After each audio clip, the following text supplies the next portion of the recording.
I'm going to introduce a concept to you that maybe you've heard me use before, and I hope you have. And that is a concept, what I call a compliant environment. Your and my job in this business, and frankly in life many times, is about creating a compliant environment for others. What do I mean by that? Well, case in point.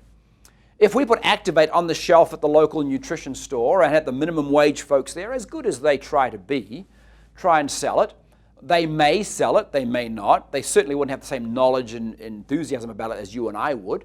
But nevertheless, let's assume the sale gets made. Have you ever had them phone you and say, hey, did you take it? Hey, how's it working for you? Hey, any questions? How can I help you? Never happens.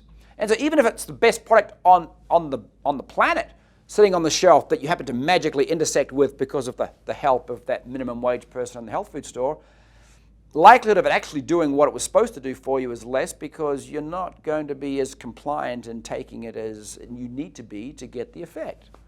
Let's be frank, most products don't work by osmosis, right? Same is true for us. We're much more effective at messaging and getting the purchase decision made because we speak with some enthusiasm and personal experience and all those sorts of things. But the real value is in after the sale. And this is where we need to be careful and not let go. I make the sale to Bruce. The next morning, hey Bruce, how'd that product go for you? Any questions? What do you think about the, blah, blah, blah, blah, blah. Now, if it's cleanse and HST, that I don't need to make that call, they make that call to me, and that's why I love that one from a startup perspective. But from an Activate perspective, did you take the fuel? Great. What do you think? Okay. Did you take the LC base? Okay. Did you take it by itself? What did you take it with? What did you do for your meal?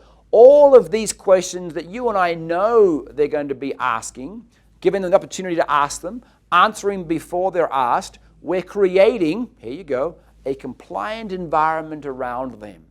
Not to make them do the right thing, but to increase the likelihood they're going to do the right thing. And then we follow up the next day, and then maybe 2 days after that, and then maybe 2 or 3 days after that. So we build this environment within which they're more likely to be compliant to that which they want to do and need to do, they said they would do when they first ordered the product. How many times has someone ordered the product, the sale has taken place, but you could go into their pantry or their bathroom, wherever it is, and half of it's still left 3 months later? Doesn't do anybody any good. Our job is to continue creating the environment around them to increase the likelihood of them taking the product so that it does what we say it will do. Because they're never going to admit, well, yeah, I wasn't disciplined in taking it, so it's on me. No, it's Aaron sold me a bunch of stuff, didn't work. This stuff doesn't work, even though we all know it's because they didn't take it. Or they didn't take it right. Or they took it mixed up with soda. Or whatever the scenario is, they just didn't do the right thing. That's on the product side. Now, turn it around a little bit from the business side. And this hit me a couple of times this last week or two. Person signed up some new members, some new associates, was all excited about all the good things going on, and I said, well, what's your follow-up? Well, they know where the tools are, they know what they've got to do, and I'm not going to bug them. Well, the same is true on that side. You need to create a compliant environment around people that have joined you in the business.